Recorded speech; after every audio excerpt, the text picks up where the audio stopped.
Kali ini saya akan mencoba memberikan pemahaman tentang pemasangan rambu-rambu lalu lintas pada saat kondisi darurat dan tip menghindari kecelakaan tabrak dari belakang. Kenapa ini perlu saya sampaikan? Karena banyaknya kejadian tabrak belakang yang mengakibatkan korban yang mengharuskan kendaraan berhenti atau parkir di bahu jalan. Setiap sopir wajib memasang rambu-rambu lalu lintas dengan benar, sesuai prosedur. Seperti segitiga pengaman, traffic cone, serta menyalakan lampu hazard. Pemasangan ini bertujuan untuk memberikan peringatan dini kepada pengguna jalan lain bahwa di depannya sedang ada kendaraan berhenti. Rambu-rambu peringatan harus dipasang pada jarak yang aman dan mudah terlihat, terutama di jalur lurus, tikungan, tanjakan, serta pada kondisi jarak pandang terbatas seperti pada malam hari atau hujan. Jangan memasang rambu-rambu asal-asalan, asal taruh. Bahkan ada yang daun digantung di belakang mobil. Dan jangan menunda pemasangan rambu-rambu meskipun kendaraan berhenti hanya dalam waktu singkat. Kelalaian dalam memasang rambu-rambu sangat berisiko menyebabkan tabrakan dari belakang yang dapat menimbulkan kerugian materi, korban luka, luka berat, sampai kematian. Ini kita lihat akibat tabrak belakang, salah satu contoh. Ini juga salah satu contoh. Sekarang saya lanjutkan. Kalau sampai terjadi tabrak belakang, tentunya ada sanksi pidana. Yang pertama. Yang kedua, ada sanksi perdata.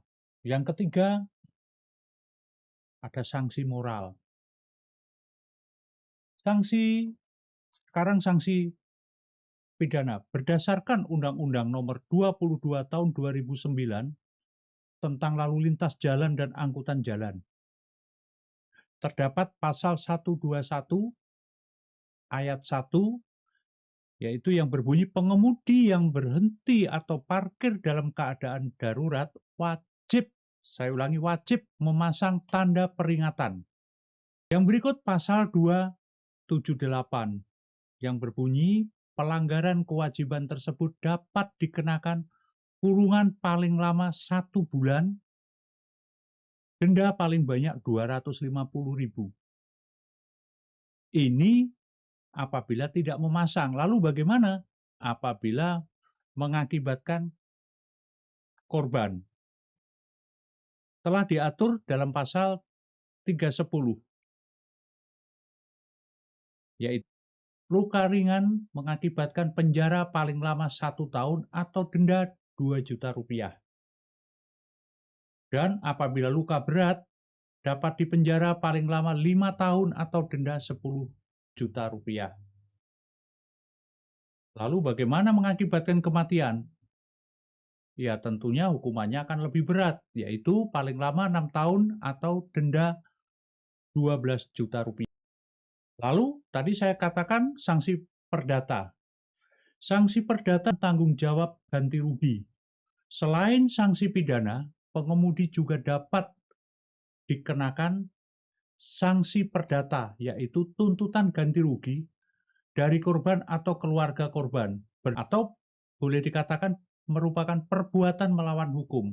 Dan sanksi perdata itu dapat berupa ganti rugi biaya pengobatan korban, ganti rugi kerusakan kendaraan atau harta benda, ganti rugi kehilangan pendapatan korban.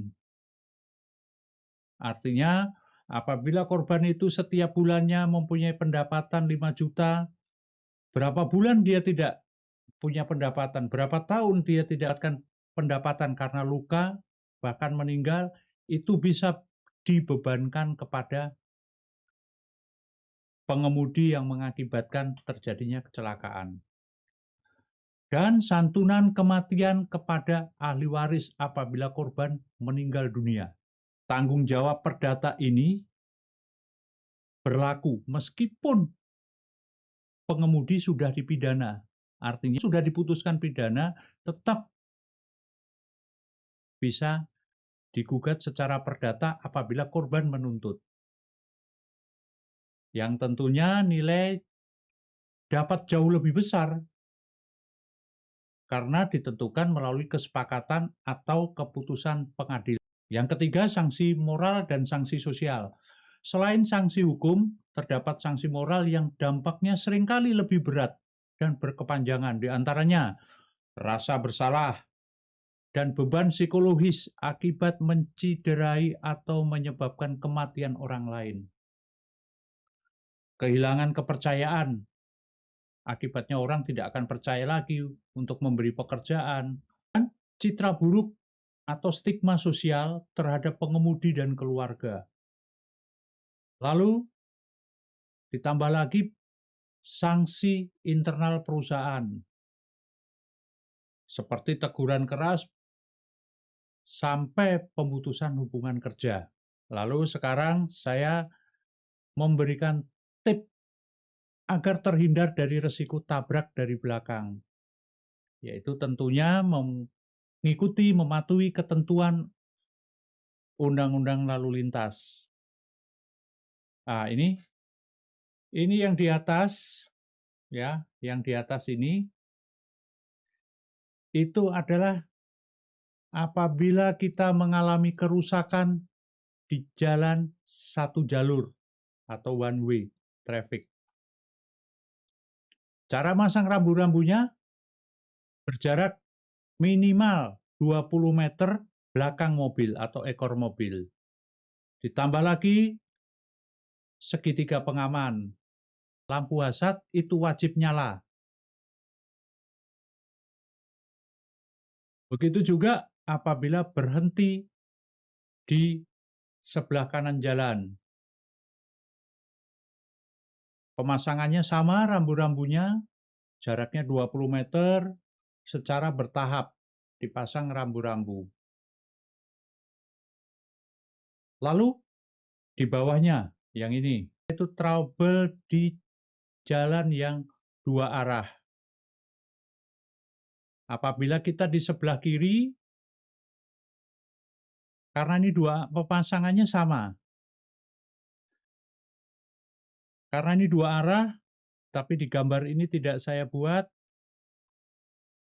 di depannya harus ada traffic cone atau rambu-rambu peringatan. Pengguna jalan dari depannya juga mengetahui bahwa ada kondisi darurat atau jalan tidak aman. Kalau di tikungan, kalau kendaraan kita berhenti setelah tikungan, maka di belakangnya harus terlihat penuh dengan pengemudi lain. Ya, dengan jarak bertahap mulai dari 5 meter, 20 meter, 10 meter, dan jangan lupa tetap paling ujung dipasang segitiga pengaman yang ada reflektornya. Lampu hazard juga tetap dipasang. Kalau ini dua jalur, di depannya juga harus dipasang traffic cone atau tanda-tanda yang lain. Ini apabila setelah tikungan. Bagaimana sebelum tikungan? Kalau sebelum tikungan di belakangnya dipasang, sama di belakang, di depan juga dipasang agak ke tengah, agak menjauh sekitar 20-30 meter supaya kendaraan dari depan bisa melihat. Ada kondisi yang dalam bahaya. Nah, ini pemasangan rambu-rambu yang benar. Ini juga yang benar. Boleh dipasang daun-daun seperti ini, boleh. Tapi syaratnya harus ada yang kelihatan. Jangan cuma daun saja. Saya lanjutkan. Dengan terpasangnya rambu-rambu lalu lintas saat berhenti dalam keadaan darurat, berarti saudara telah mengikuti ketentuan berdasarkan undang-undang, dan apabila masih juga terjadi tabrak dari belakang, tentunya saudara akan lebih mudah untuk melakukan pembelaan di dalam menjalankan proses hukum, pidana maupun perdata, serta berpotensi bebas dari jerat hukum. Penegasan saya, keselamatan adalah tanggung jawab utama bagi setiap pengemudi. Kelalaian sekecil apapun, termasuk tidak memasang rambu-rambu saat parkir darurat, dapat berujung pada sanksi pidana, perdata, dan beban moral seumur hidup.